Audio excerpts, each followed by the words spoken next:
that's the thing that was my next move, was to reject his 5th-year option. Right.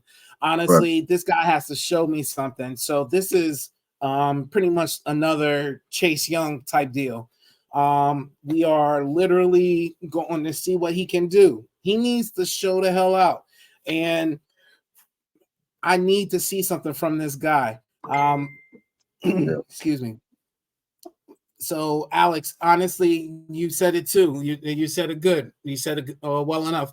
Like, he needs to do something. And to me, that was one of the things that they said coming out of the draft was this Yep. man is good in coverage, or he's fast and this and this and that.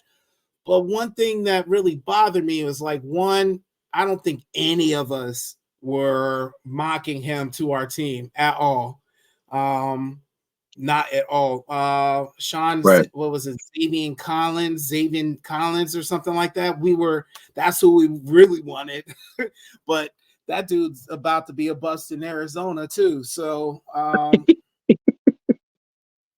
Yeah. I mean, I know we don't know what we talking about, but Ron definitely don't know what he's talking about either. Like, one thing that pissed me off about Ron is he made these picks like he Yeah. he knew better than all of us out here, and then just to show he really doesn't. He really doesn't, man. What you think? Yeah. I mean, you said it right, bro.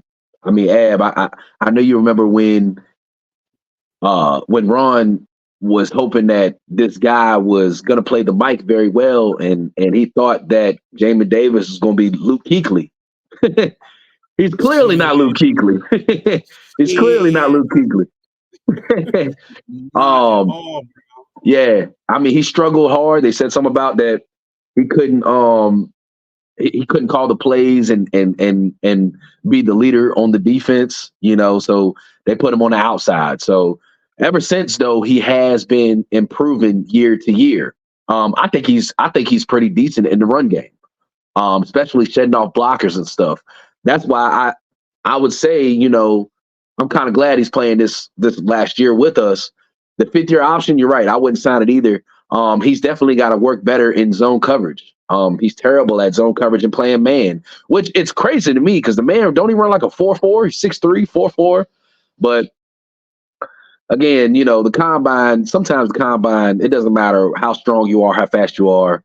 Sometimes that really doesn't reveal what your strengths are on the field. The combine is not always like that. So I don't know. You know what I'm saying? I still like him. I think he's a decent tackler, but he has a lot of things that he needs to work up. Some screws that are a little loose, and I wouldn't sign him to a big contract at all. No, I wouldn't. So this is the thing. So Jack Del Rio, right? Yeah. This man and Ron were big on getting these guys in here and asking them to do shit that they wasn't their norm to do. You know Right. what I mean? Right. So, like, that, to me, is like, do you think it's possible that this new regime, Ken Norton, can actually put him in the right place to flourish? Like, you get what I'm saying? Like, not ask Right. him to do all that extra shit that Ron and Jack Del Rio were asking these players to do. Like, to me, it's like, if so, like Chase Young, like, if you like, look, Chase Young, contain and rush the quarterback, that's all we need you to do. Right. Like, you know what I'm saying? Like if we know that's all you can do, why are we going to ask you to cover the running back coming out of the backfield? Right. Right. Right. Like, like, to me, to me, like, do you think it's possible, like, these players are going to actually, like, the coach, like, because I've said it before, Uh, let these players do what they're good at. You know what I'm right. saying? And Right. then call the defense that they're good at, like, that they can flourish at.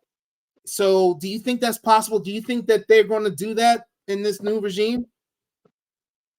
I do. I do. We talked about it before that Ron had a whole lot on his plate. I do blame it on the man, and some you have to take off the man. You know what I'm saying? He had a whole lot to control when he was with us. But in Carolina, he didn't. In Carolina, he was just a coach. You dig what I'm saying? So Yeah. with him coming over here, Dan made him control it all. Dan Snyder made him control it all. And we went through the COVID. He went through the cancer. He went with his mom passing away. Rest in peace. So he was going through he was having a lot on his plate.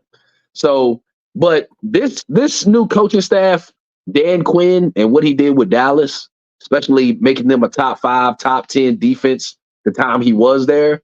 Yeah, man. I think he would definitely put Jamin Davis in the right spot to be successful. Absolutely. I think he would even blitz Jamin Davis more because I'm looking at it right here. Throughout his career with us, he's only having 7 sacks. That might go up more because we like when Jamin Davis blitz. Now he ain't no Michael Parsons, but he'll get through there and hit the quarterback. You know what I'm saying? So I think they will. I really do. I think Dan Quinn, man, he's gonna get this defense up to par. And I do think I don't know about top 5 his first year, but we might get top 15 and that, top 12 at least. And that's a positive, man. You know what I'm saying? Especially, I know I might get off topic right here, but with Emmanuel Forbes, he might work Emmanuel Forbes up. You know what I'm saying? So absolutely, yeah, I agree.